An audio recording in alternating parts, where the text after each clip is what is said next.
Justin Martyr, one of the first Christian historians and defenders, wrote, "When we say that he, Jesus Christ, our teacher, was produced without sexual union, was crucified and died and rose again, and ascended into heaven, we propound nothing different from what you believe regarding those who you esteem sons of Jupiter." In a different writing, Justin Martyr said, "He was born of a virgin, except this in common with what you believe of Perseus." It's obvious that Justin and other early Christians knew how similar Christianity was to the pagan religions. However, Justin had a solution. As far as he was concerned, the devil did it. The devil had the foresight to come before Christ and create his characteristics in the pagan world. Fundamentalist Christianity, fascinating. These people actually believe the world is 12,000 years old. Swear to God. I actually asked one of these guys, okay, dinosaur fossils. He says, dinosaur fossils? God put those here to test our faith.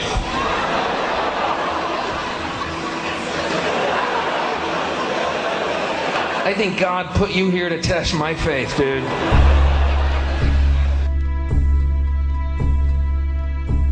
The Bible is nothing more than an astrotheological literary hybrid, just like nearly all religious myths before it.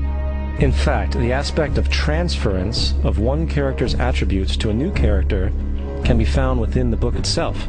In the Old Testament, there is the story of Joseph. Joseph was a prototype for Jesus. Joseph was born of a miracle birth. Jesus was born of a miracle birth. Joseph was of 12 brothers. Jesus had 12 disciples. Joseph was sold for 20 pieces of silver. Jesus was sold for 30 pieces of silver. Brother Judah suggests the sale of Joseph. Disciple Judas suggests the sale of Jesus. Joseph began his work at the age of 30. Jesus began his work at the age of 30. The parallels go on and on. Furthermore, is there any non-biblical historical evidence of any person living with the name Jesus, the son of Mary, who traveled about with 12 followers, healing people and the like? There are numerous historians who lived in and around the Mediterranean, either during or soon after the assumed life of Jesus. How many of these historians document this figure? Not one. However, to be fair, that doesn't mean defenders of the historical Jesus haven't claimed the contrary. 4 historians are typically referenced to justify Jesus' existence. Pliny the Younger, Suetonius, and Tacitus are the first 3. Each one of their entries consists of only a few sentences at best, and only referred to Christus or the Christ, which in fact is not a name but a title. It means the Anointed One. The 4th source is Josephus, and this source has been proven to be a forgery for hundreds of years. Sadly, it is still cited as truth. You would think that a guy who rose from the dead and ascended into heaven for all eyes to see and performed the wealth of miracles acclaimed to him would have made it into the historical record. It didn't, because once the evidence is weighed, there are very high odds that the figure known as Jesus did not even exist.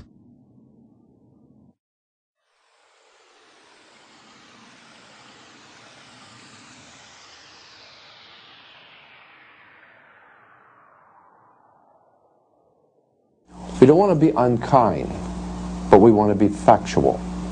We don't want to cause hurt feelings, but we want to be academically correct in what we understand and know to be true. Christianity just is not based on truth. We find that Christianity was in fact nothing more than a Roman story, developed politically.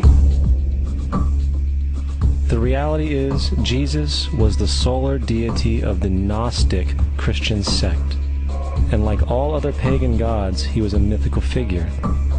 It was the political establishment that sought to historize the Jesus figure for social control. By 325 AD in Rome, Emperor Constantine convened the Council of Nicaea. It was during this meeting that the politically motivated Christian doctrines were established, and thus began a long history of Christian bloodshed and spiritual fraud. And for the next 1600 years, the Vatican maintained a political stranglehold on all of Europe, leading to such joyous periods